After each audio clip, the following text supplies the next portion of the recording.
মাংসের চপকেও হার মানিয়ে দিবে এই দুর্দান্ত স্বাদের সয়াবিনের চপ। ঘরে থাকা সামান্য কিছু উপকরণ দিয়ে বানিয়ে নিতে পারবেন এই সয়াবিনের চপগুলো। রেসিপিটা বানানো কিন্তু খুবই সিম্পল, আমার আজকের ভিডিও দেখলে বুঝতে পারবেন। হ্যালো এভরিওয়ান, আসসালামু আলাইকুম। সবাইকে অনেক অনেক শুভেচ্ছা জানিয়ে শুরু করছে আজকের রেসিপি। তো চলুন মূল রেসিপি দেখে নিই। ফার্স্টে নিয়েছি এখানে 3টা আলু খোসা ছাড়িয়ে। তো তারপর আলুগুলো ছোট ছোট স্লাইস করে কেটে নেব। আলুগুলো সিদ্ধ করব, সেজন্য ছোট ছোট স্লাইস করে কেটে নিলে আর তাড়াতাড়ি কিন্তু আলুগুলো সিদ্ধ হয়ে যাবে।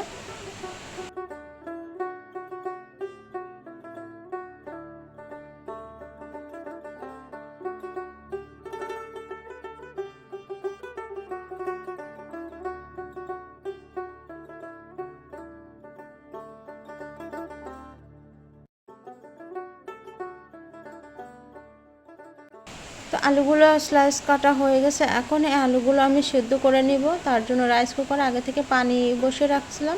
পানিটা ফুটে আসছে, এই অবস্থায় আলুগুলো এর মধ্যে দিয়ে দিলাম। এখন এই আলুগুলো 60% সেদ্ধ করে নিব।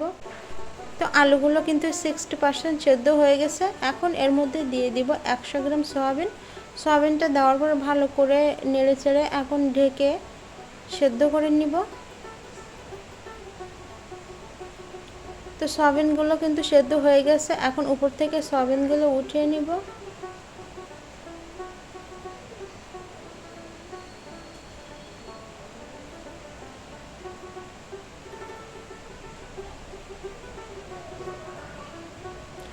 এবার আলুগুলো উঠিয়ে নিব।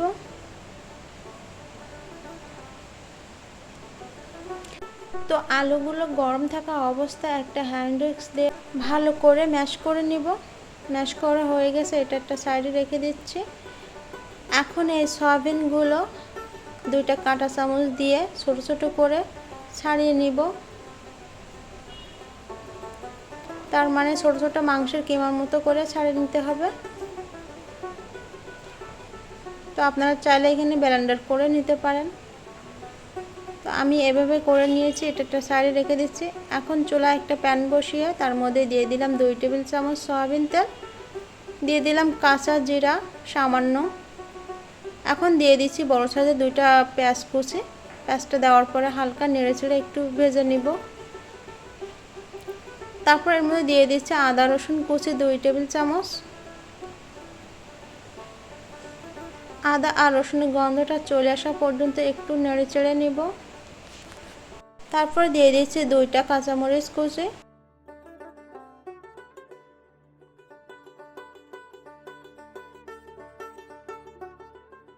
তো এখানে মশলা অ্যাড করছিলাম, সেটা ক্যামেরা বন্ধ হয়নি, তার জন্য অনেক দুঃখিত। এখানে দিয়ে দিয়েছিলাম লাল মরিচের গুঁড়া 1/2 চা চামচ, ধনিয়া গুঁড়া 1/2 চা চামচ, গরম মশলা গুঁড়া 1/2 চা চামচ, হলুদ 1/2 চা চামচ, স্বাদ মতো লবণ, আর সবশেষে দিয়ে দিয়েছিলাম চাট মশলা। এখন মশলাটা ভালো করে কষিয়ে নেব। কষানো হয়ে গেলে এর মধ্যে দিয়ে দেব সেদ্ধ করা আলু। তারপর দিয়ে দিচ্ছি কিমা করা সয়াবিন।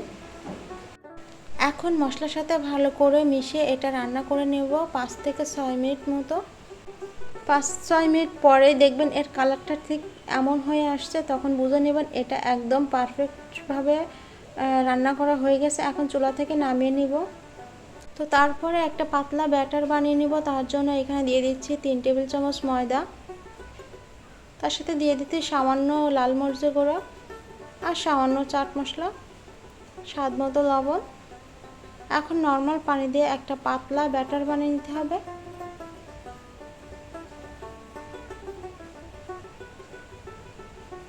তো এটা একটা সাইডে রেখে দিচ্ছি, পরবর্তী ব্যবহার করব। তো এখন দেখুন এই সয়াবিনের কিমাটা কিন্তু একদম ঠান্ডা হয়ে গেছে। এখন হাত দিয়ে আমি চপগুলো বানিয়ে নিব। তো এইভাবে করে কিন্তু চপ আকারের শেপটা দিয়ে নেবেন। এখনও বানিয়ে রাখা ব্যাটারের মধ্যে কিন্তু এটা দিয়ে দিলাম। তারপর এটা চপটা ডুবিয়ে এখন কোট করে নেব ব্রেড ক্রাম্বসের উপরে। তো এখানে আমি ব্রেড ক্রাম্বস দিয়ে কোটটা করে নিচ্ছি, আপনারা চাইলে টোস্টের গুঁড়োটাও দিয়ে করে নিতে পারেন।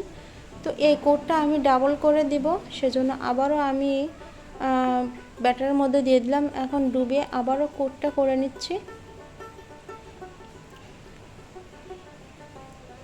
আলতো হাতে এটা করে নিতে হবে। এই কোটটা করার পরে তারপর রেস্টে রেখে দেবেন আরও 10 মিনিট সেট হওয়ার জন্য। তো একটা কিন্তু হয়ে গেছে।